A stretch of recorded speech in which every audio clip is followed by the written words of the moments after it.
We love commercials. We love them so much. We love to review them. The Commershow.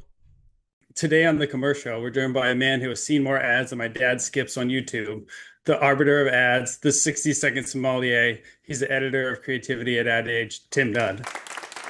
60 seconds Molly. That's great. Love it. Welcome to the Commershow. What ad are we going to watch here? This was a ESPN2 campaign called Knowledge from, I believe, 1999. It was made by the folks at Ground Zero, Court Crandall and Kirk Souter's agency. So it was a series of spots, at least 6 or 7, maybe more, directed by Dante Ariola. Copywriter was Grant Holland. Art director was Guy Shelmerdine. This is before those guys went to Cliff Freeman. It's really just about a guy who obsesses about sports knowledge, and his knowledge is personified by this like furry creature that he sort of nourishes. And the more knowledge he gets, the bigger his little friend gets. And I just think that they're wonderfully dark and awesome. Sometimes after NBA tonight, I take my knowledge to a sports bar. There's always someone there who thinks his knowledge is the biggest. Then I show them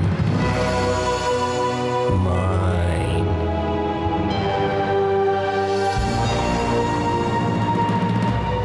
So good. So good. It feels like a short film. Like it's so well made. Yeah, I love the filmmaking of it. Everything about it is, like the music is kind of creepy. The coloring is weird. Like the voiceover is completely bizarre too. He's like in a trance. It's like the most deadpan voice I've ever heard.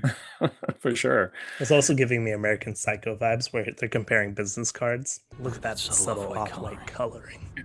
Tasteful thickness of it. This was a time when I think, particularly in filmmaking and advertising, the creative choices could be pretty out there. I feel like Frank Budgeon's PlayStation Double Life has kind of a different vibe than this, but kind of similar. So I feel like there were some filmmakers at the time kind of definitely going all in on this type of thing. And it really celebrates kind of being an outcast, similar to what Double Life did. I feel like this guy's life doesn't seem from the outside to be super happy. It seems like he's probably pretty lonely, but like the ads, the internal logic of the ads doesn't really acknowledge that. So like to him, the sports knowledge is everything. And what I think is interesting, I don't think the ads would run today, but the insight is real today as it ever was. Like my 8th grader is constantly ribbing me on my sports knowledge. And it's definitely a thing that young guys then and now are like super obsessed with. Like, how much do you know about sports? And just having this weird visual metaphor for that, is such a fun way to get into that. And now it's more readily available than ever. You could be the Monday morning quarterback for every sport, every position.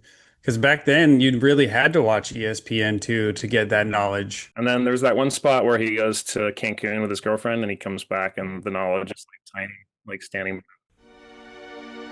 My girlfriend made me go to Cancun. I could not watch NHL tonight. When I got back, my knowledge was smaller. I hate Cancun. First of all, I hate Cancun line is great. And then I'm a little surprised this guy has a girlfriend to begin with, and then he comes back from Cancun with like a briefcase. Like what? I had the same thought. I don't know how you have a girlfriend if you don't have a coffee table. Right. Yeah, she's clearly never been there. Feels like a David Fincher movie. I mean, a lot of the filmmaking language and ads at the time, not just Frank Budgeon, but like Tony Kaye and some of these guys.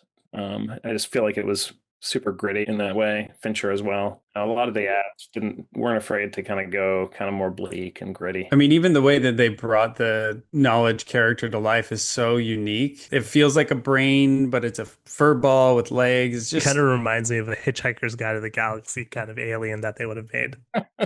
If you had to go to battle with his sports knowledge, which sport would you go Harry Ball to Harry Ball with him at?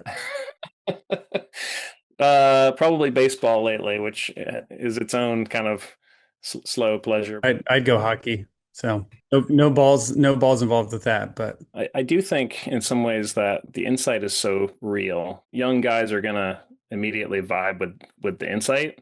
And that allows you to maybe push the execution a bit more and kind of go a little bit like weirder. I did show this to I have a 14-year-old and boy and a 17-year-old boy, and they were both like, "What is this?" They don't see stuff like this in advertising. It definitely seemed like it came from Mars. But I do think the insight being so strong or just so basic that I think you can be a little bit more out there. I don't think the viewer has to relate to this guy so much as in terms of his circumstance, more like just his obsession. Like this is how the obsession with sports kind of manifests in his life.